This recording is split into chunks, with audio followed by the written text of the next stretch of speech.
An officer finds himself caught in a time loop in a war with an alien race. His skills increase as he faces the same brutal combat scenarios, and his union with a Special Forces warrior gets him closer and closer to defeating the enemy. This is my review of Edge of Tomorrow.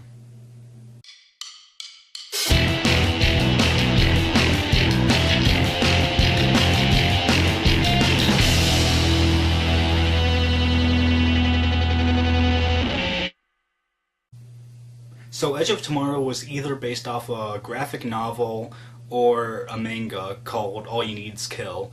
And the movie was originally titled All You Need Is Kill, but a few months into production, I think they changed the title to Edge of Tomorrow. And I didn't like the fact that they changed the title because I thought that All You Need Is Kill sounded like a better title for this movie.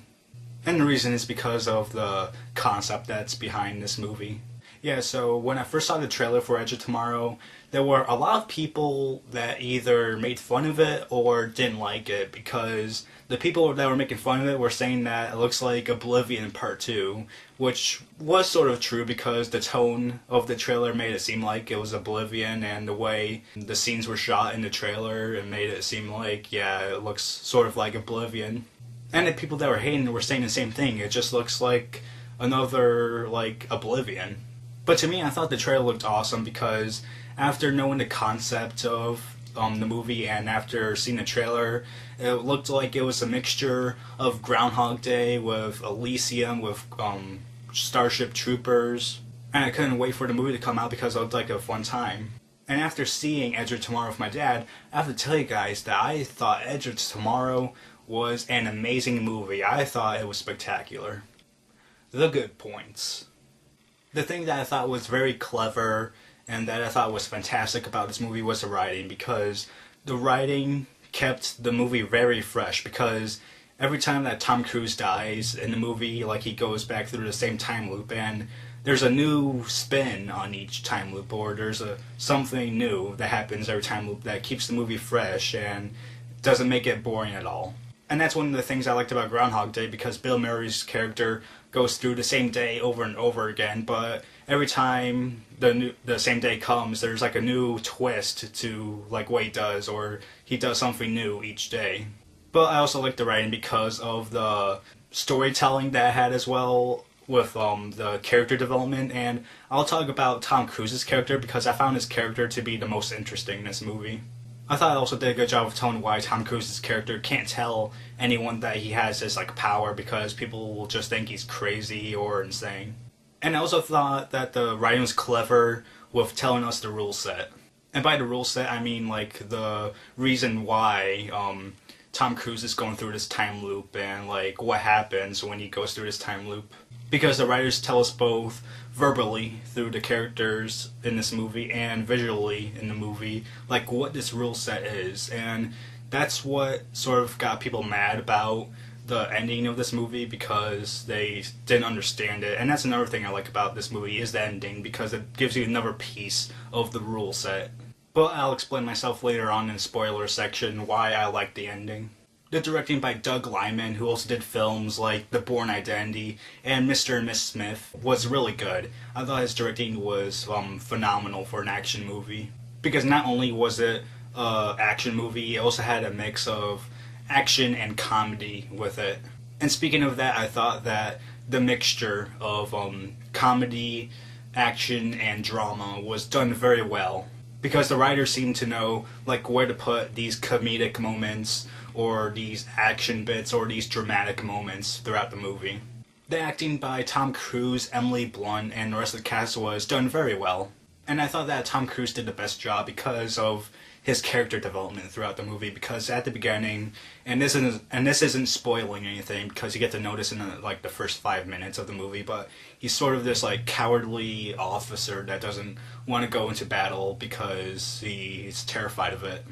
And you see throughout each time loop that he gets hardened every time, and he gets even tougher and less scared of battle. Because basically in each time loop he learns how to fight better and learns how to control his fear and not to be afraid of these things. But like I said, I thought Emily Blunt also did a good job because she's the character that has been through what Tom Cruise's character has been through before, which is the fact that Tom Cruise's character is going through this time loop. And I thought it was really cool with Emily Blunt's character that we got insight about more of the rule set. And I liked how she trained Tom Cruise's character to become more of this hardened soldier. I thought the visual effects were used very well. I thought that it wasn't overused at all because there were many moments where you had to use visual effects and there was no way you could have used like practical effects or stunt work or actual settings to make the thing that you wanted to see on screen. The editing was great because it kept the movie really fast-paced, and even though the movie was fast-paced, you were still in this movie because of the great storytelling. And I thought that whoever edited this movie did a great job. The costume design is really good, and surprisingly, I thought the production design was good as well. For the costumes, you had the mech suits, and it looked like something that humans would make in the near future because it didn't look very clunky at all. It looked very movable and portable, and seems like something that we would be in if we were in this futuristic setting. And I like the fact that there are different types of mech suits. Like there's your regular mech suit, then there's this like heavy gunner mech suit where there's like more machine guns and like missile launchers on it. And then you also have like special forces mech suits, which have like a little bit more variety to it. As for the production design, I thought that the military vehicles in this movie were really cool looking because it looked like something again that we would make in the near future. And some of the other sets I like are the places where the aliens have taken over, because either some of the places the aliens have taken over, like they haven't even touched because there's no interest in that place, and like nothing has moved in a while, and you can see like all the dust and all the like junk around. And at other places, like they devastated like an entire city, and you can see all the devastation before you, and it looked really cool. I thought the design of the aliens was a little unique, even though part of me thought that they sort of looked like Transformers. And the reason for that is because they sort of had the same color scheme or sort of had the same texture look to them. But I liked how that there were 3 different designs for the aliens in this movie, and I thought that each of them were a bit unique, even though I thought that some of them looked like Transformers.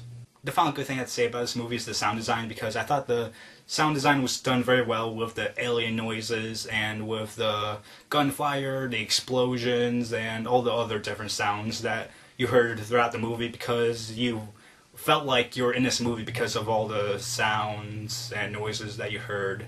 And when the battles and when the skirmishes were happening, you felt like you were in the middle of it because of the sound design. Are there any bad points about Edge of Tomorrow? I used to think that there was this one bad point, and that was with the ending of the movie. But like I said in the good points, I really liked the ending overall, and I'll explain myself in the spoiler section of this review. So like I said, I saw this movie with my dad. My dad gives this movie a 3.75 out of 4 stars, while I give it 4 out of 4 stars. I thought it was an incredible action movie, and it had a really great mix of drama and comedy to it. If you're a huge fan of action movies or sci-fi movies or fantasy or even time travel movies, then I think that this movie is for you because you're going to have a lot of fun with it. Alright, spoilers for Edge of Tomorrow. If you haven't seen Edge of Tomorrow yet, then I advise you to get out of here because I'll be spoiling the ending for you, and I'm going to explain the rule set for you, and I want you to experience it for yourself, and then come back here and watch the spoilers and get my take on the rule set. But if you want to stay, then stay, but I'm just warning you, I'm going to spoil the ending. Now, I know that a lot of people didn't like the ending, and I understand in a way why they didn't like the ending, but here's the reason I liked the ending. One of those reasons is because I liked the way it ended with Tom Cruise walking up to Emily Blunt, who still doesn't know who he is because it's her first time meeting with him, and Tom Cruise has met her for like hundreds of times, and she's like, "Who are you? What do you want?" And then he's like, and that ends right there, and I thought, man, that's a really good ending. The other reason I liked the ending was because it gave us another part of the rule set. So the movie takes place within 2 days, and what I gather from the rule set is that once you got contact with the Alpha Blood, then once you die, you go back 24 hours before that alpha was killed, and you relive the same time loop over and over again. Like, each time you die, you go back to the same moment, like the day before you killed the alpha. And the only way you don't get to use this time loop power is when you get like a blood transfusion, or when you like lose all the alpha blood and when you like bleed.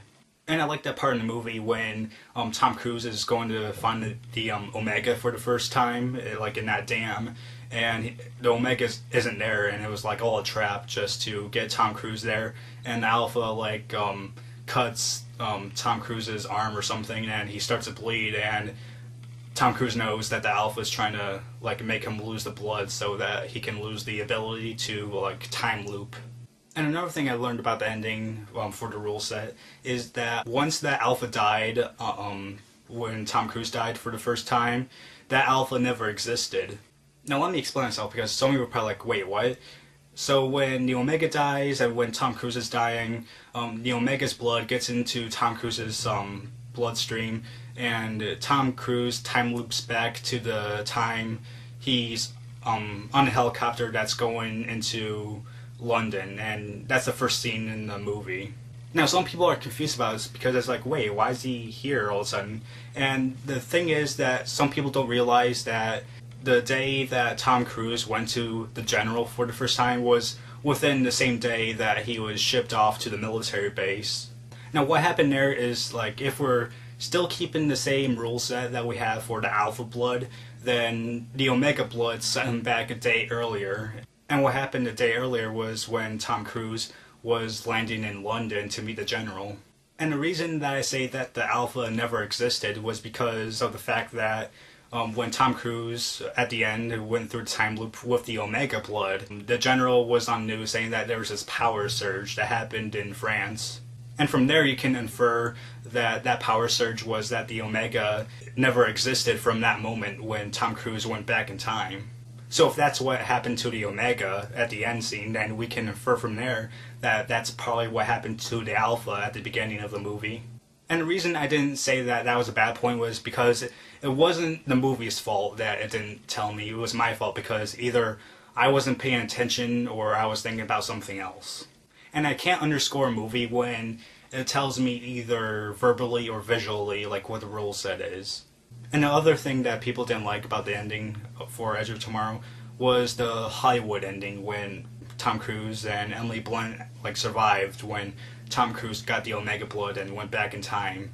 Even though I understand where people are coming from with that argument, I thought to myself, well, he sort of did sacrifice himself, and I'm sort of glad that he actually survived at the end, because I thought that, like, if I was in that situation, and man, that would have been torture for me. And I, like, after thinking about that, I was thinking about, like, how Tom Cruise felt, and he probably felt tortured as well, going through the same time loop over and over again. So I'm glad as an audience member that he doesn't have to go through that over and over again now. Or actually does he, since he has the Omega blood. So that was my review for Edge of Tomorrow. Hope you guys liked it, and I hoped I explained the ending in a good way for those of you that didn't understand it for the first time, or still don't understand it.